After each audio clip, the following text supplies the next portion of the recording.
ఇలా ఇలా నూరాను, ముక్కలు ముక్కలుగానే ఉంటుంది. తురిమాను కదా, తురిమినా కూడా పీసులు ఎక్కడికి పోవు, ఉంటాయి. నేను తాలింపులకి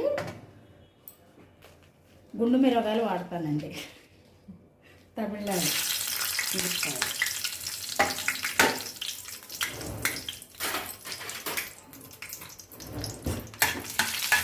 దీనిలో ఇంకా తాలింపు గింజలు, పచ్చెనపప్పు ఎక్కువ వేసుకుంటే బాగుంటుంది, మినపప్పు, ఆవాలు మనకి ఎంత కావాలంటే అన్నీ వేసుకుంటాము. తర్వాత కరివేపాకండి, మాకు చెట్టు ఉంది. కరివేపాకు మాకు చెట్టు ఉంది, ఫ్రెష్గా కోసుకొని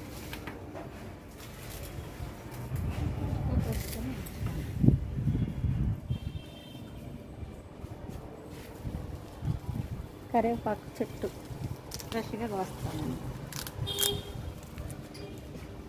కట్ చేస్తాను. నేను చాలా పెద్దగా ఉన్నాయని కట్ చేస్తున్నాను. కావాలంటే ఉంచేసుకోవచ్చు, కాకపోతే నాకెందుకో ఇంత పెద్ద ఆకులు ఏంటంటే అనిపిస్తుంది, అందుకు కట్ చేస్తాను.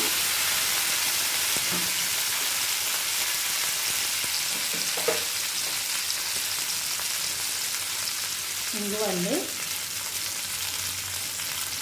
ఇంగువ మిశ్రం అంతా వేసుకోవచ్చు. కొత్తిమీర అండి వేసింది లాస్ట్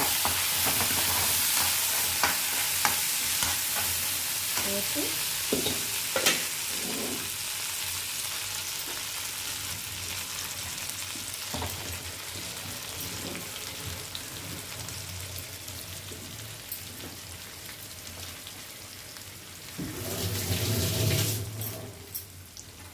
ఇదండి మంచి ఆకు. ఇంగువ వేస్తే మంచి స్మెల్ వస్తుంది, చాలా టేస్ట్ ఉంటుందండి, చాలా బాగుంటుంది. గుజ్జు గుజ్జుగా ఉంది, ముక్కలు ముక్కలుగా ఉంటే గుజ్జు ఎక్కువ రాదండి. టమాటాలు అందుకే వేస్తాను, తురిమేది కూడా అందుకే, చాలా టేస్ట్ ఉంటుంది.